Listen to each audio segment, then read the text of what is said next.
I have a history of unhelpful stories around math and finances, but it doesn't mean I'm not capable of building skills and learning about how to manage finances now and in the future. And it's just going to take patience, giving myself grace and time for me to become more comfortable with it and for me to develop helpful habits around it.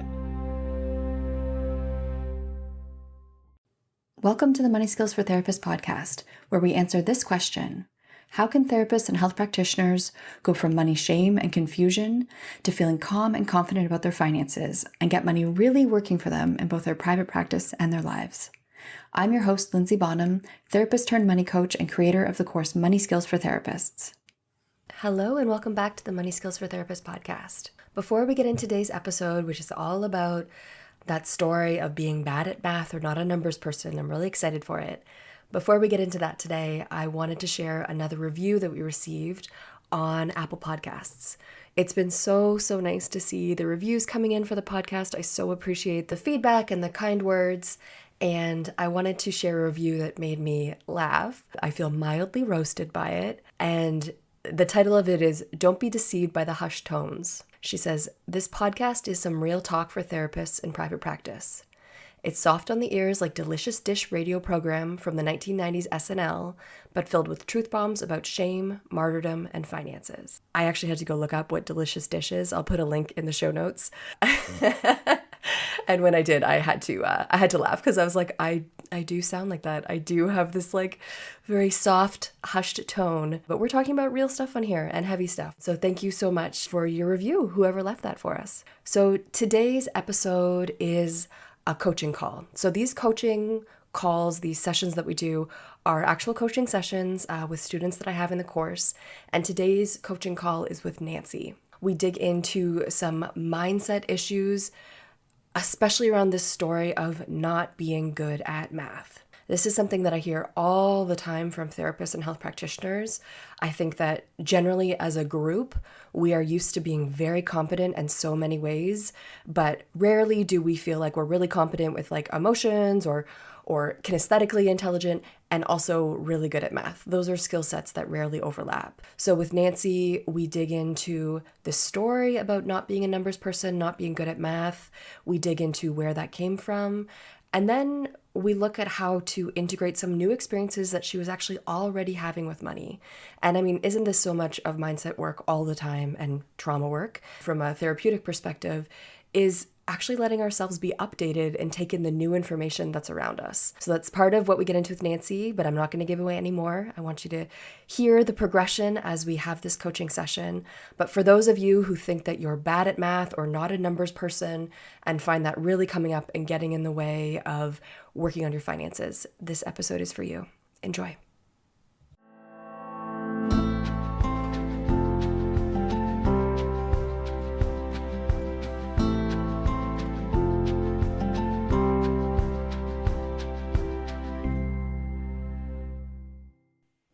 All right. So Nancy, thank you so much for joining me today. Sure. So Nancy, you are a student in Money Skills for Therapists right now. Yeah.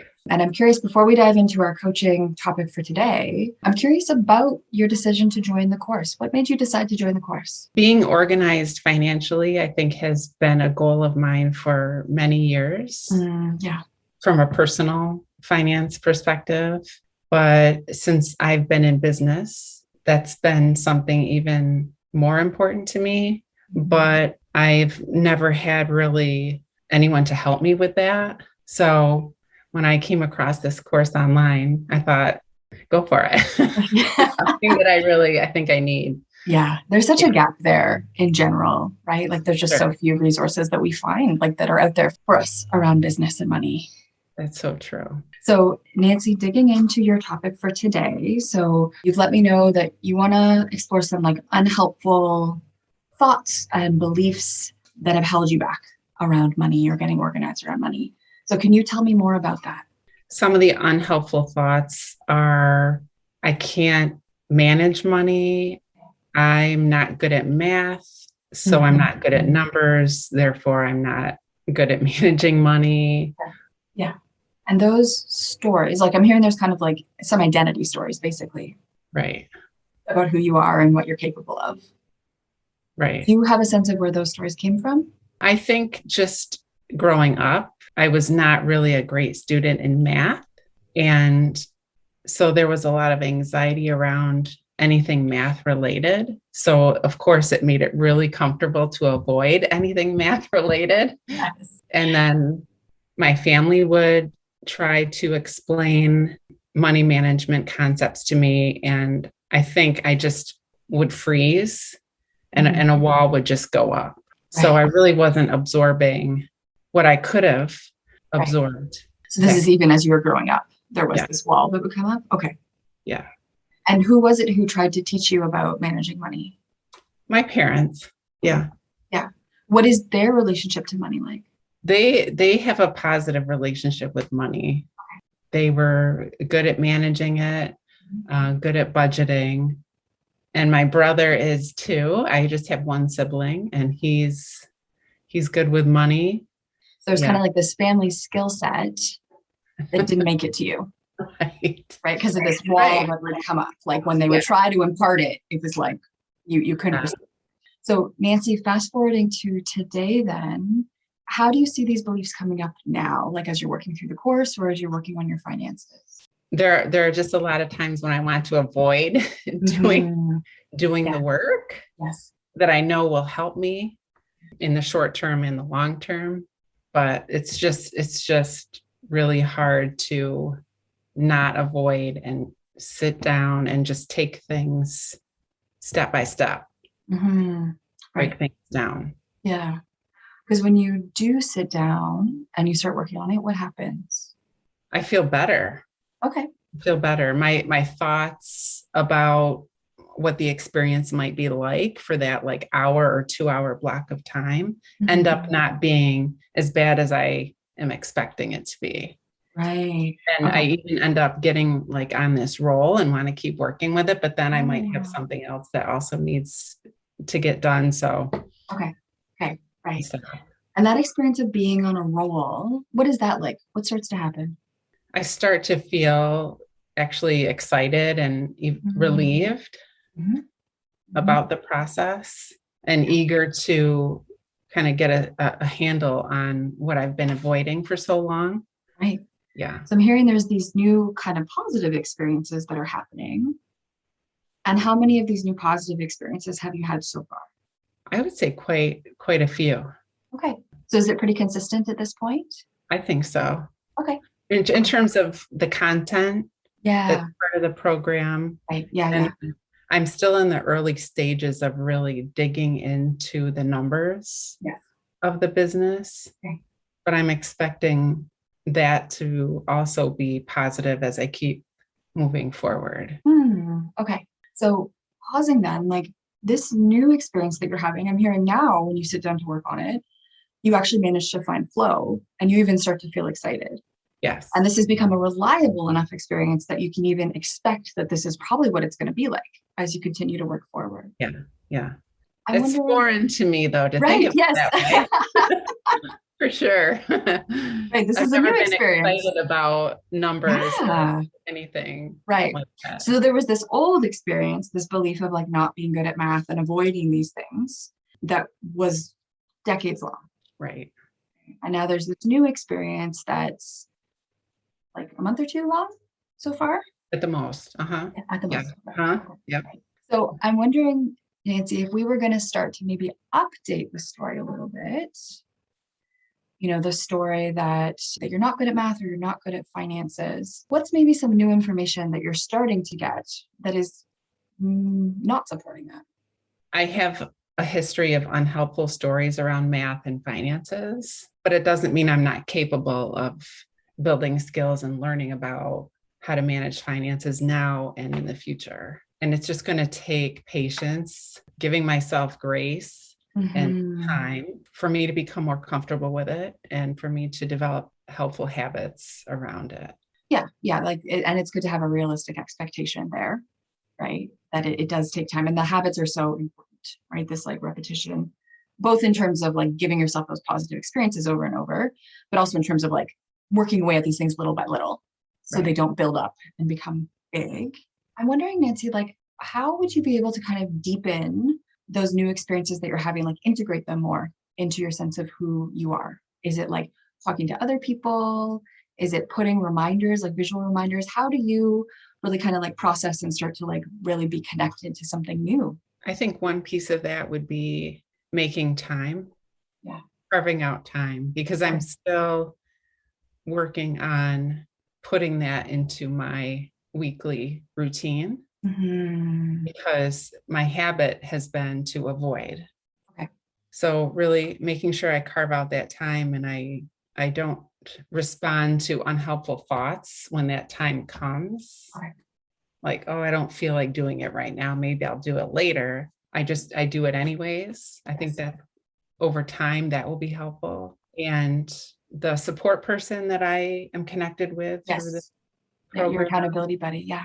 That's, I think, going to continue to be really helpful because we arrange a weekly Zoom time to just see where we're at and support each other and text each other during the week. Great. To do the same. So I definitely want to continue that as well, in addition to the other options that you provide. Yeah. So that's another positive support to keep you connected. So I'm wondering on the practical side, Nancy, like, do you have like regular money time in your calendar that you are sitting down and working on these things? I have 2 days a week when I do that. Okay. Great. One weekend day, one day during the week. Okay. And do you work on both of those days or is one a backup? Both of the days. Okay. Yeah. And have you figured out a sense of like how much time you want to work on these things in one go? A couple of hours. Okay. I usually schedule. Yeah. So I'm curious, Nancy, is there anything you'd be doing differently if you were anticipating this to be a positive experience twice a week rather than this old story that it's going to be a negative experience? Are you thinking like things I could incorporate while I'm doing this? Sometimes every day I fix myself a latte. I have an amazing espresso machine at home. So just doing that while I'm working on this makes it more pleasant. Or maybe if it's a nice day outside, it's summertime, going outside while I'm doing it, sitting on the porch or that makes it better. Yeah. Building in those nice environmental pieces. Yes. Yeah. Because what I'm hearing is there is still kind of this like, there's these remnants, right? You've got this kind of leftover stuff. Yeah. And I'm wondering, part of it is going to be time, as you say, right? Just to be like honing the skills, getting back to a habit. And it sounds like you've already really integrated it. I'm wondering if there's a way to kind of like even deepen it to be something that you can be looking forward to, right? Or that there could be celebration afterwards. Like, how do we even move it into more of a positive experience that you know is going to be good and better?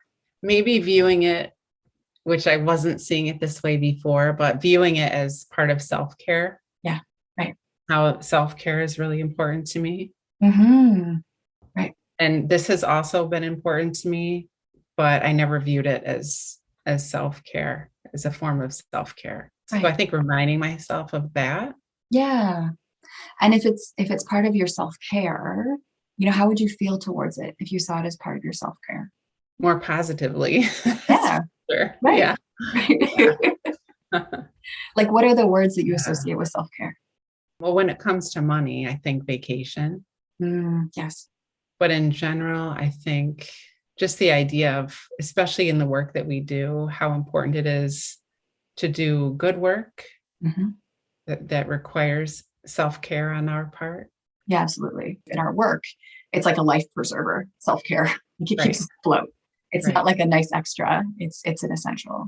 Yeah. For you, what are the kind of like adjectives that go with self-care? I'm trying to get a sense of your flavor of self-care. Like, is it like nurture? Is it joy? Is it relaxation? Calming. Okay. Calming is part of your self-care. Right. Peaceful. Okay. So can money be part of like a calming, peaceful way of taking care of yourself? Definitely. I think for me, there's been a lot of unknown around my finances because I've been avoiding. Yes. But moving from the unknown to the known with my finances, the result of that will be more peace. and I think a greater sense of control. Yeah, right. Absolutely. And what are you noticing talking about it this way? Power. Okay. So, Linzy, coming towards the end of our time together, what sticks out for you? What are you taking away from this conversation? I think this is one of the best things I've done for myself in a long time. And I didn't realize it when I signed up for it. Well, that's a nice surprise. Right. And knowing that this is one of the best things you've done for yourself, like, what do you know about yourself? What does that show you? I'm worth taking care of the financial aspect of my life. And I'm able to do it. Right. With the right support, for sure. And I do have to say, Linzy, the parts therapist in me is just imagining that little you, that little one who struggled at math and believed she wasn't good at math. I'm imagining that part of you being able to start to like hear and take in some of where you're landing and the work that you're doing, like the powerful work you're doing to take care of yourself. Thank you so much, Linzy, for joining me today. Thank you. Thank you.